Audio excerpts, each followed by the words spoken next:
Hey, Jason Palliser here, and I want to talk to you today. So today we're going to be talking about sellers of property. So as an investor, look, if you're here, if you're listening to this, stay to the end. I'm going to give you several different distinct things that we do. I've trained 42 acquisitions teams around the nation that have done thousands of properties, but there's a right and a wrong way to talk to sellers. We're going to talk a little bit about being the most valuable to a seller.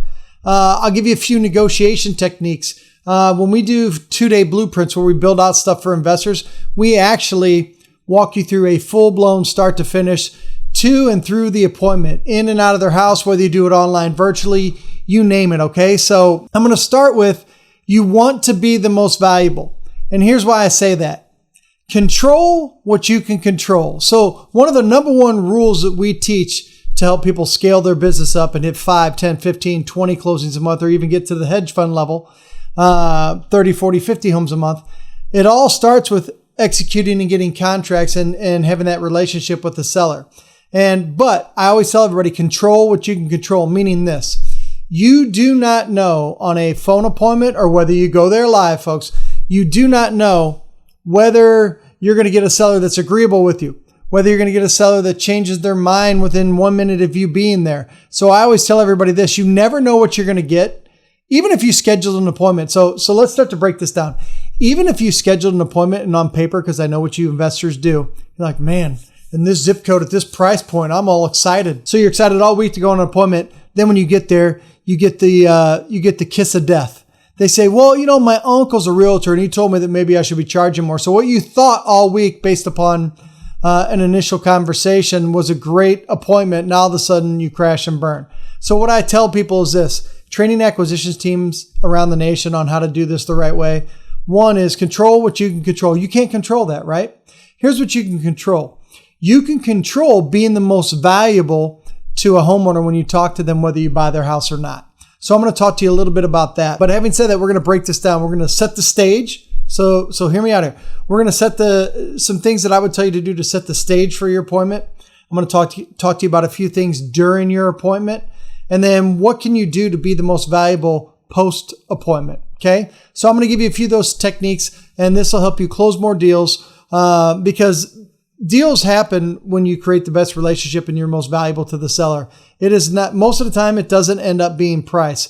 Somebody could pay $1,000 more than you and get the deal, or somebody could be trying to pay 10 grand more than you and you could still get the deal if you do it better. Let's control what we can control. You cannot control what a seller wants for their property.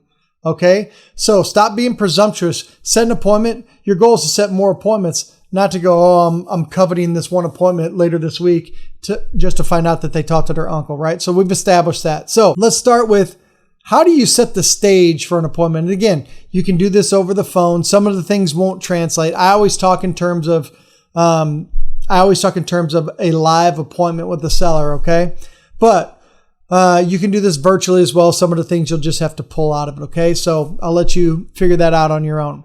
Now, having said that, let's set the stage for a good appointment.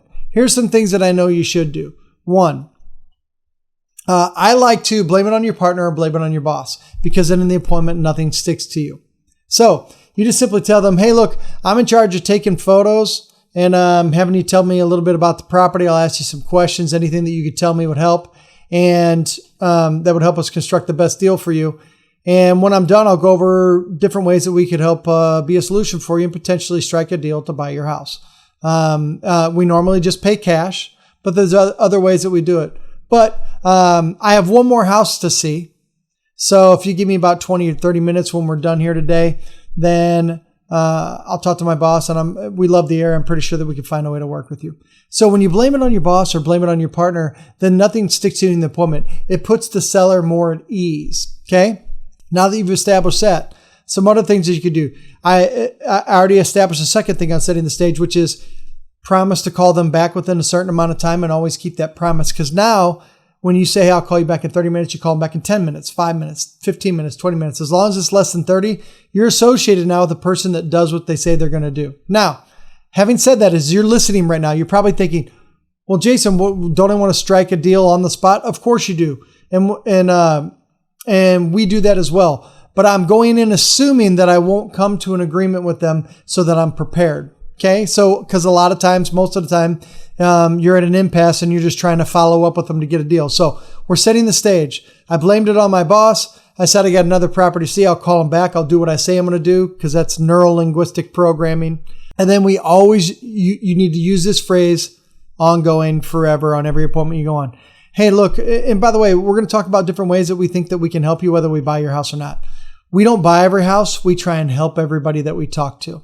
So as you're listening right now and we're setting the stage, what I want you to know is this. I'm going to be the most valuable every single time I talk to a homeowner. I don't care if they talk to you, me, 15, 20 other people. I'm going to offer a lot of other things of value that I know are going to win this game. As we're talking to the seller, here's what I need you to understand. Now that we set the stage that I'm going to walk the house, take some pictures, ask you a few questions, which we'll talk about creating rapport in a minute.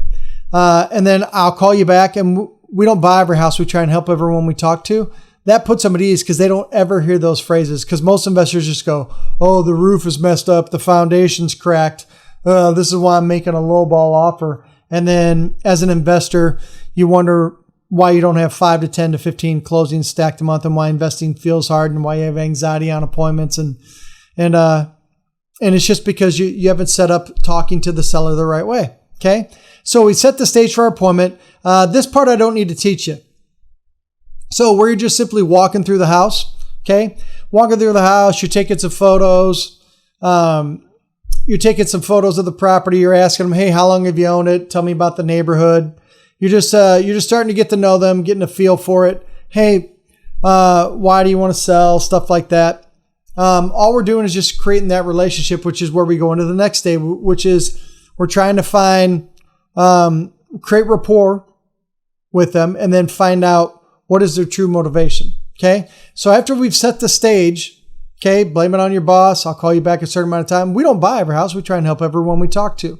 Now you're already right out of the gate. You're starting to do this different. Okay. But now we go into, and again, I don't need to teach you. Just go around taking pictures, talking to them, getting to know them. And one big question to ask them is this. This is where you create the rapport and start to dig a little deeper to find out how you can be a real solution for them. Because it's less about numbers and more about creating a solution for them. And I'm having fun here because my buddy Mike's off camera, and I'm sure you can hear him in the background giggling. And so if I'm missing anything, he'll chime in as well. So we want to get down to what's their real needs, right? So you just ask them, hey, if we can solve your needs and put some cash in your pocket that works for you, what would that do for you? Why is this important to you? Obviously, I'm here because you're interested in potentially selling, but what would grabbing this money that we could give to you and come to a solution for you do for you? Is it for you and your family? Is it because you want to take a trip? Do you want to put it in the bank for security? Are you simply looking to relocate? The more information you get out of them, the more you can construct your conversation with them to show them why you'll be a solution.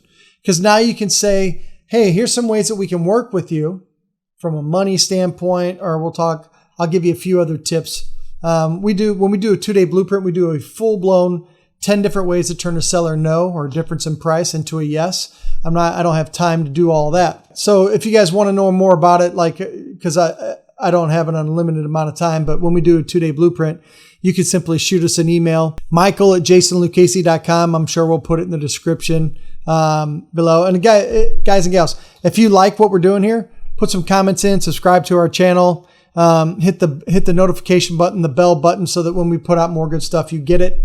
So when we're getting to know them, again, as I get back to it, we want to find out what they really need. So whether it's money we give them or talk about different ways we could be a solution for them, which puts some money in their pocket, what's it going to do for them? Because if we can solve what's it going to do for them, then you are 10 times closer than your competition to striking a deal with a homeowner and being a real solution for them, right? And so you need to find out, so what would the money do for you, right? If they say, one thing that I would tell you is if they say, well, I'm just going to put the money in the bank. Like, do you just want the money sitting there? Do you want it to earn more money for you? Because then if they say, well, yeah, I just kind of want to put it in the bank for security. I'm looking to have some cash.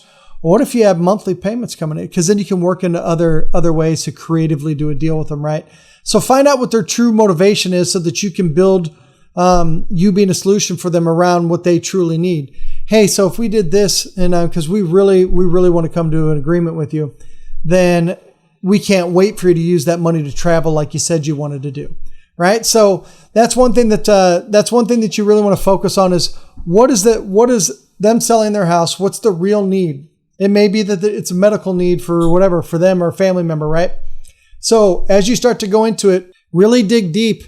Sometimes they don't tell you much. And again, we'll talk about that. Okay. So sometimes they don't tell you much, but we need to get down to brass tacks with them in a polite way to find out what their real motivation is, because then you're 10 times closer to getting a deal versus your competition, right? So it's creating the rapport with them, letting them know that that they have an advocate in their corner, in you and your company. And again, you don't buy every house, you try and help everyone that you talk to, right? Now, when we say that, folks, I want you to understand, this is where we just go into cash. So we just tell them, hey, normally we do cash deal. So, hey, I know this house needs work and you wanted $100,000. If we did cash and close on a day that you wanted, what's the lowest you could go? They may say 100. I need to get 100.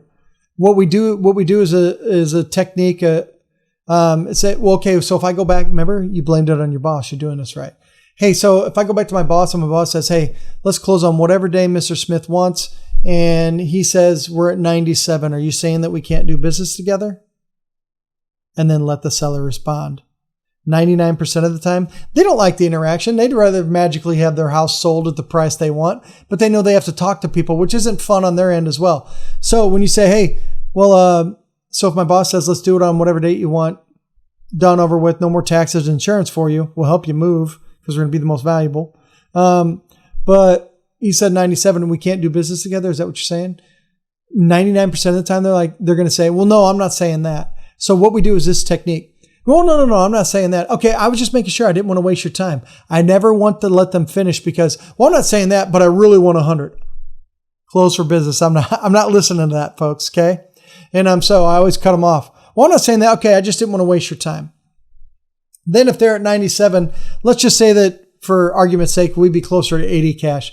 Well, I'll talk to my boss. Again, another reason you blame it on your boss because nothing sticks to you on the appointment. You're just trying to help, right?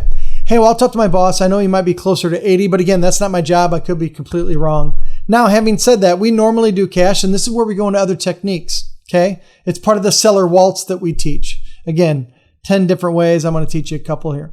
So what we do is this. Hey, there's other ways that we could work with you. Look, if you're just wanting a higher number, my boss, if you're open to it, if you're open to being the bank for us and basically financing the house for us, then my boss might be willing to pay closer to 90 or even 100 like you're looking for. If you're open to doing some owner financing for us. So it basically means you're the bank. We do a sale of the property and then you sell it over to us. So I love that technique. Here's why. Sometimes a homeowner just wants the number in their head and they don't care how they get it.